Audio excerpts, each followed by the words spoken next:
Bom, pessoal, primeiro áudio do nosso querido amigo Walter Longo, o fim da Idade Média e o início da Idade Mídia, como a tecnologia e o Big Data estimulam a meritocracia e a valorização do indivíduo nas empresas e na sociedade.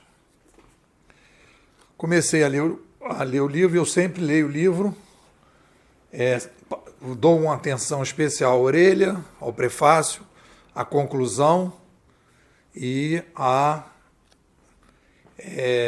capa de trás, para a gente ter uma primeira pegada. E eu sugiro você, quando você chegar na livraria, fazer isso com um livro, para ver se vale a pena ou não ler, e já ter uma noção de como você classifica o autor, né? Então, eu classifico o Walter Longo só pela leitura da parte de trás como um autor não sistêmico.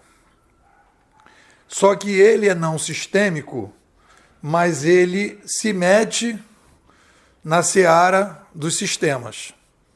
E aí eu acho que ele comete um erro. E eu gosto muito, por exemplo, do nosso amigo Clay Shirk, americano, que ele, por exemplo, os livros dele são sempre histórias. E aí ele conta uma história e depois chega a uma conclusão. Ele pega uma coisa interessante, conta uma história e chega a uma conclusão. Então, o Clay Shirk é um não sistêmico assumido. Ele não se propõe a desenvolver um sistema. E eu estou chamando de sistema uma narrativa que se pretende a ter algum tipo de recorrência em que você vai chegar a alguma conclusão. Acho que o Walter Longo ele comete um erro quando ele não é sistêmico e ele resolve entrar para a história e fazer digressões históricas. E aí as coisas começam a se complicar. Não quer dizer, como já teve gente aqui da escola que leu o livro e diz que tem coisas interessantes, e acho que até tem sintomas que ele percebe que são interessantes, que nós percebemos também, mas que tem as causas, ele aponta causas que não batem. Então fica um negócio assim meio bizarro você querer fazer duas junções. Qual é o erro que eu acho que se comete aqui? A tese central do livro, que eu acho que ele parte de uma boa, digamos assim, de uma incoerente, mas uma boa contraposição, que eu já tinha visto outras pessoas fazendo em palestra, e aí não sei se é dele ou se é de outro, né? O conceito de Idade Média com Idade Mídia. É interessante, né? Você fazer essa brincadeira de Idade Média e Idade Mídia. Só que são duas coisas completamente diferentes.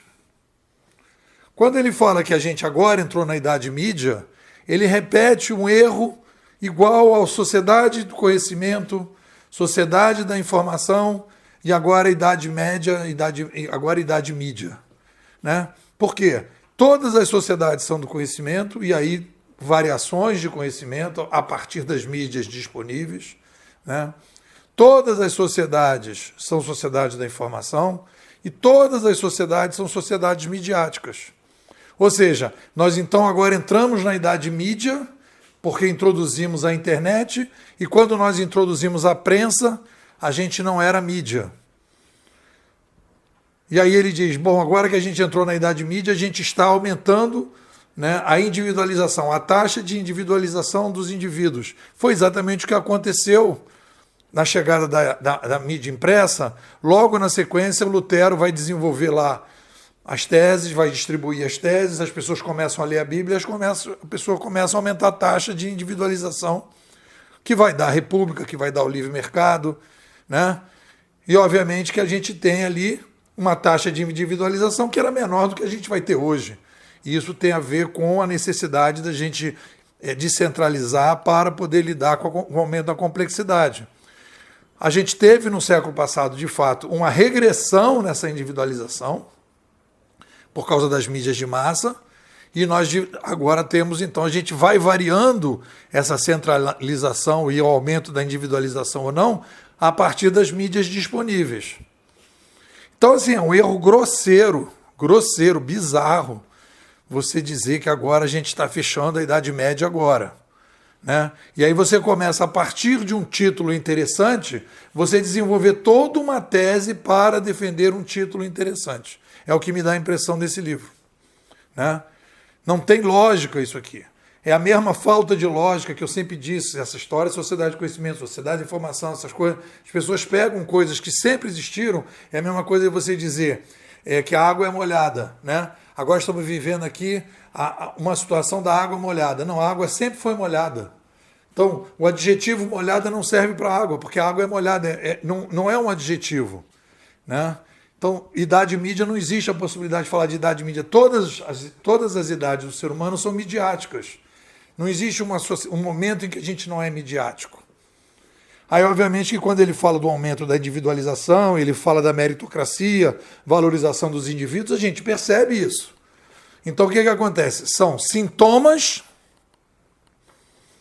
Então, a gente não pode se enganar. São sintomas que estão acontecendo, né? Sintomas que estão acontecendo, que têm causas diferentes. E se eu não percebo as causas, eu começo a falar dos sintomas e as coisas ficam meio perdidas.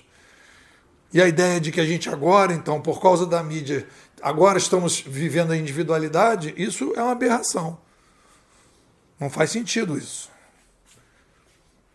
Estamos aumentando a meritocracia? Estamos. Mas não é porque chegou a nova mídia, é por causa da uberização. Então a gente começa a ver essas coisas. O nosso amigo Pondé diz que esse livro é um ensaio. Eu concordo que é um ensaio. Ensaio, a pessoa tem a liberdade de escrever e disseminar as coisas do jeito que elas acham melhor, que elas acham mais interessante, né? Só que este ensaio, no momento que ele estabelece sistemas, que ele defende um sistema e vai para a história, ele deixa de ser um ensaio, digamos assim, não sistêmico. Ele passa a ser um ensaio sistêmico. E aí se cobra dele uma coerência que me parece que ele não tem. Então essa é a primeira abordagem, a primeira visão, e aí a gente vai se aprofundando a partir disso. É o que ele apresenta aqui na contracapa, na orelha e no que eu li no prefácio. Então é a primeira abordagem do livro. Vamos, na sequência, destrinchando e decupando o nosso querido amigo Walter Longo.